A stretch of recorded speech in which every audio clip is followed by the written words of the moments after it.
हाँ स्टार्ट। नए कृषि कानूनों को वापस लेने और न्यूनतम समर्थन मूल्य को कानूनी जामा पहनाने की मांग को लेकर चल रहे किसान आंदोलन को 100 दिन पूरे हो चुके हैं, लेकिन अभी भी दूर दूर तक ऐसे आसार नज़र नहीं आ रहे हैं जिनसे समस्या के समाधान का कोई संकेत मिलता हो।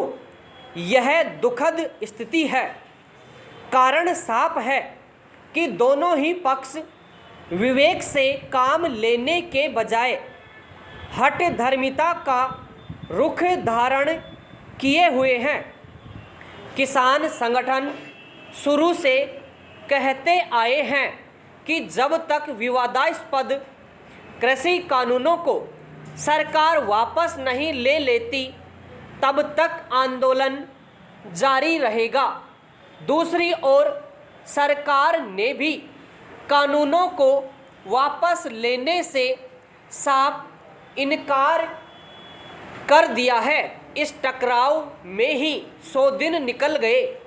इसलिए अब सवाल उठ रहा है कि किसान आखिर कब तक आंदोलन करते रहेंगे। सरकार यह मानकर बैठ गई है कि आंदोलन जितना लंबा खींचेगा स्वतः ही कमज़ोर पड़ने लगेंगे। किसान संगठनों में फूट पड़ने लगेगी। अपने नेताओं के प्रति किसानों में रोष पैदा होने लगेगा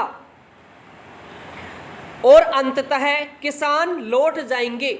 लेकिन अगर ऐसा होना होता तो किसान लौट कब के ही लौट चुके होते।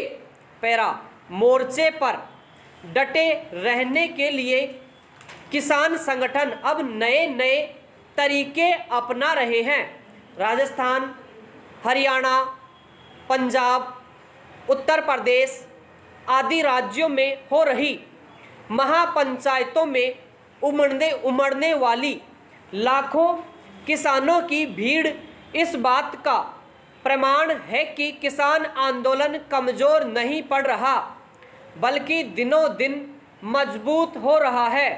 देश के दूसरे राज्यों के किसान भी आंदोलन को पुरजोर समर्थन दे रहे हैं। किसानों का जज्बा बता रहा है कि अवरोधकों से उन्हें नहीं रोका जा सकता। दिल्ली की सीमाओं पर बैठे किसानों ने अब तेज गर्मी से निपटने के लिए इंतजाम शुरू कर दिए हैं। जाहिर है किसान सर्दी, गर्मी, बरसात की परवाह किए बिना अपने हक की लड़ाई को और धार दे रहे हैं। महापंचायतों, चक्का जाम और ट्रैक्टर रैलियों से जो संदेश निकल कर आ रहे हैं उनका मतलब साफ है कि किसान अब पीछे नहीं हटने वाला। पैरा इसमें भी कोई संदेह नहीं कि किसान आंदोलन को खत्म कराने में सरकार का प्रबंधन कहीं न कहीं कमज़ोर और अक्षम साबित हो रहा है। वरना क्या कारण है कि भारी भरकम तंत्र होने के बावजूद सरकार किसानों को इस बात के लिए आश्वस्त नहीं कर पा रही है कि नए कृषि कानून उनके हित में हैं। आखिर क्या कारण है कि सरकार न्यूनतम समर्थन मूल्य को बनाए रखने की बात लिखित में देने को तैयार है, लेकिन उसके लिए कानून बनाने को सरकार को यह स्पष्ट करने में कोई अड़चन होनी ही नहीं चाहिए कि न्यूनतम समर्थन मूल्य को कानूनी शक्ल देने में आखिर क्या मजबूरी है।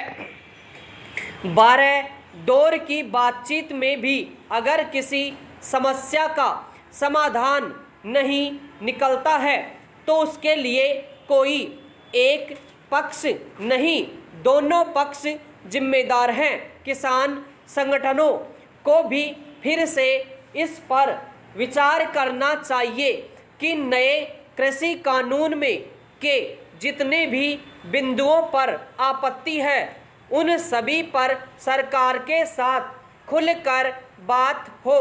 सरकार के पास हर तरह के विशेषज्ञ हैं, कृषि अर्थशास्त्री, कृषि विशेषज्ञ, बाजार विशेषज्ञ, पेशेवर, किसान पृष्ठभूमि वाले मंत्री, सांसद सब हैं।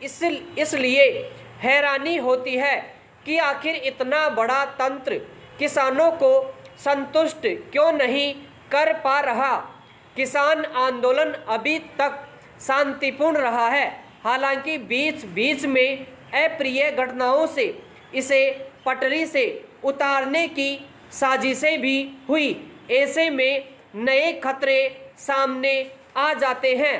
बेहतर हो कि राजनीतिक नफे नुकसान को अलग रखकर सरकार और किसान संगठन खुले दिमाग से सोचें और समाधान की ओर बढ़ें।